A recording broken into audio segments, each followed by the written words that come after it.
what's up mga kakwiki? Magandang gabi sa inyong lahat. So, kamusta kayo? Ngayong gabi nga guys, meron tayong i-unbox na power tool from Kilat. So, ito siya. Kararating lang nito kanina guys. So, last week ko pa in-order to. Tara, unbox na natin. Buksan na natin guys. Silipin natin kung anong power tool ito. In-order ko to guys from Shopee.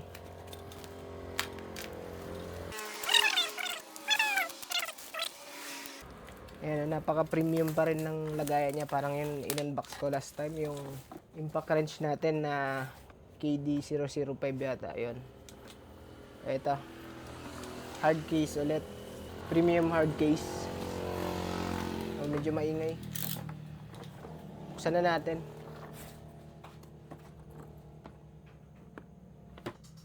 Ayun.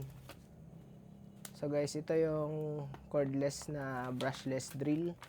Ang model nito guys is KCD011. Ito siya oh. Handy siya guys, maliit lang. Napakaganda. Bakal na itong chuck niya, itong nag-hold ng mga drill bits. So power drill siya guys, impact drill. Meron siyang option pang screw, pang drill, tapos may hammer. Napapalitan siya. Ganun din yung switch niya. Clockwise tsaka counterclockwise. Meron siyang ilaw dito. Ito guys, meron siyang kasamang charger. Tapos dalawang battery na 1.5 amperes. So, pag adin mo to guys is 3 ampere to. Parang ganun sa isang battery na mas malaki dito, 3 ampere. Ito, hinati niya lang. So, dito yan. Ayan, direkto sa 220 volts. Ito yung manual niya guys ah. Dalawang battery. Try natin. Saksak.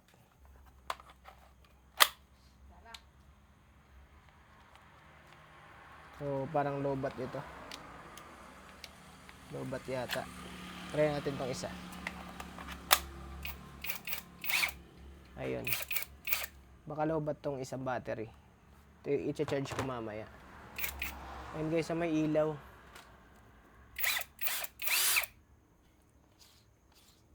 Napakaganda. Ganda ng design. Ang ganda ng colorway na gawa nila. So malamang low bat itong isang battery to. Pero ito try natin mamaya. Ito meron siyang parang extension para sa mga sulok-sulok. Meron na siya mga kasamang drill bit guys. Hindi ko alam kung pangkahoy ito. Alam ko pangkahoy ito eh. Ayan yung mga adapter. May adapter din. Ito guys ah. Kasi pwede nga siyang pang screw. So may impact siya. Ilan ito? 369. Tapos ito yung mga pang screw niya. Flat. Tapos yung Philip. Yung mga adapter. Try natin. Try natin yung itong adjustan na to guys. Ito yung sa torque niya. Try natin.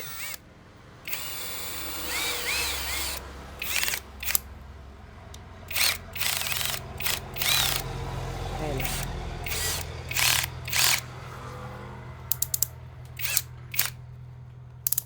So pag number 1, mag-aano lang siya. Mag-torque lang siya. Guys, ito na pala yung isang battery yung hindi gumagana kanina. So, chinarge ko lang siya hanggang mag-charge. Kasi parang nagbi-blink-blink siya. Hindi siya nag-solid red. So, dapat pag charging solid red, tapos pag full charge is green. Ito siya guys. So, nagkarga naman siya. Meron siyang 1 bar na battery. So, malakas na siya. Kailangan na lang natin i-charge. Ito yung isa. Ito yung full charge. So guys, mayroon pala siyang dalawang speed. Itong 1, low torque. Tapos, itong 2 yung mas mabilis. Ito lang, ganyan lang siya. Tapos guys, kagandahan sa kanya, interchangeable yung battery niya doon sa impact natin. Ito guys yung impact natin.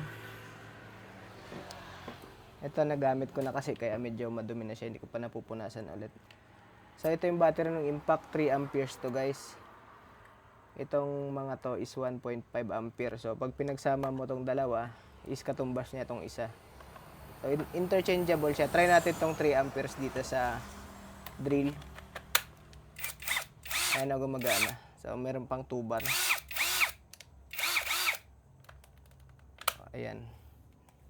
Test naman natin tong 1.5 ampere nila. So empty design ang tawag nila dito. Parang galing sa Makita na brand yung ano niya, empty na design. So try natin tong 1.5 ampere dito sa impact. Ayan. So gumagana siya.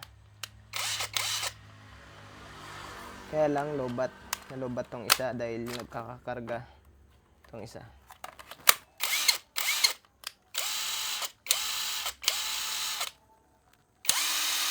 So goods na goods guys. Ite-test na lang natin to sa mga susunod na video natin pag may gagawin na tayo. So abangan nyo na lang guys. Yun lang guys. Sana nagustuhan nyo yung pag-unbox natin. Sa gustong bibili nito guys, ilalagay ko yung link sa comment section. Pati na rin tong isa. So powerful to. Napapanood nyo naman na sa mga ginawa ko. Gumagana talaga. So mapapabilis yung mga trabaho natin. Yun lang guys. Sana nagustuhan nyo. Ride safe everyone.